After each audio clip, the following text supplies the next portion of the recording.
Parshat Vayechi deals with the brachos that Yaakov Avinu bestows upon his children, his sons, before departing this world. I'd like to focus in Mirz Hashem on the idea of brachos in general, and the idea of Yaakov Avinu giving these brachos to his sons. And specifically, I'd like to focus in on one aspect of one of the brachos to one of the sons, and that is to Yehuda. Source 1, Yehuda ata yoducha checha. Yehuda, your brothers shall acknowledge your hand. Your hand will be at your enemy's nape. Your father's sons will prostrate themselves to you. Gur aryeh Yehuda, a lion cub is Judah. Miteref b'ni alita, from the prey, my son, you elevated yourself. He crouches, lies down like a lion, and like an awesome lion, who dares rouse him? And then it talks about other aspects connected to Yehuda. On this, the Targum Yonasan ben Uziel, as well as the Medrash, note in the asterisks in 2.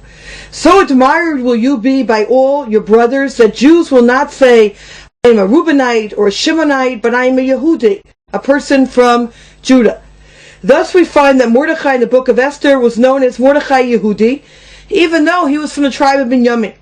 The Chidushei Arim comments that the reason for this honor was Leah's motive in giving Judah his name. She gave it to express her gratitude to Hashem for having given her more than her share. It's a characteristic of a Jew that he thanks Hashem for everything, never feeling that he's entitled to divine benevolence. And it's this issue of what makes Yehuda special and unique, that all Jews are named after him, Yehudim, that I'd like Mirz Hashem to be the focus of our study today. And why this is so important and crucial to be able then, therefore, to understand the bracha of Yehuda, is, as Rav Rice notes in source number 3, he says, Kevan shekain chashuv lanu biyoter ladat etiv berkat Yehuda. If indeed we are all called on the name of Yehuda, so then there's some aspect of Yehuda's bracha that's applicable to each and every one of us. Sharehi Yesoda brachot shel kulanu. It's really the basis of brachos for each and every one of us. And therefore it is our responsibility to be able to try to have a better understanding of what is it about Yehuda's bracha. What is it about the character of Yehuda? One approach we saw, and we'll talk more about Mirz Hashem, the Chidushei Arim, the ability to say thank you. What is it about Yehuda that makes him the paradigm that all Jews are named after Yehuda, that we are called Yehudim? And how do we see this in the bracha that Yaakov Avinu gave to Yehuda? That in Mirz Hashem will be our focus today, 2 levels. Before we begin this study, we need to understand what the whole concept of the brachas, the Birkas Yaakov, the brachas of Yaakov Avinu are all about. And we've spoken about this in the years past, so we'll just make mention of it again. Rav Rice notes in source number 4 that in life, T'nai b'sisi, la'atzlacha b'chol tchum, hi b'chinat medukdeket shel ha'emsa'im shenitam l'shtamesh behem l'asgat hamatarot. Life is about being able to utilize that which we are given to be able to achieve our goals. And this is true both financially, it's true with our character traits, it's true with any gifts that are bestowed upon us.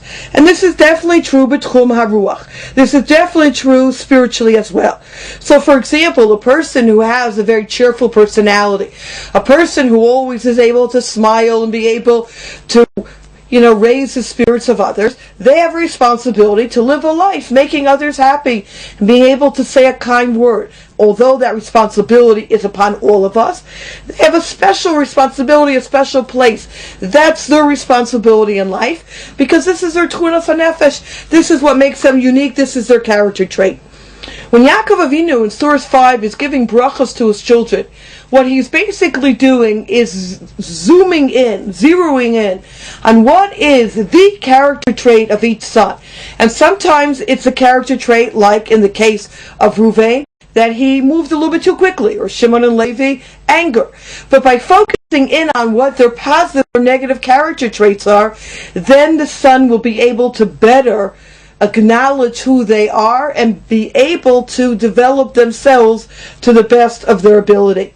And that's our goal in life. Our goal, and this is the blessing, it's really a blessing of self-knowledge, that we can be, and the sons could be, the best that they could possibly be. It's interesting, Rabbi Freya notes in source 6 that the Zohar mentions a frightening fact that when a person is about to pass away, his soul emits a primal scream that can be heard in a spiritual sense from one end of the earth to the other. Why? Because shortly before a person's passing, Hashem shows the soul what it was supposed to accomplish during its sojourn in this world. When the soul realizes it's about to pass on and is so far from fulfilling its mission, it screams out in anguish of the failure to fulfill its task. Because each individual was sent into this physical world to perfect himself or herself spiritually, so that they can then merit a place in the world to come.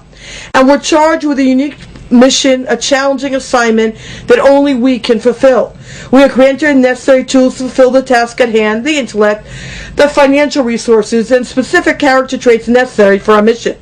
Hashem does not expect us to exceed our potential, but we're expected to use all that He's granted us to meet our potential. Unfortunately, continuing in 7, many of us fall short in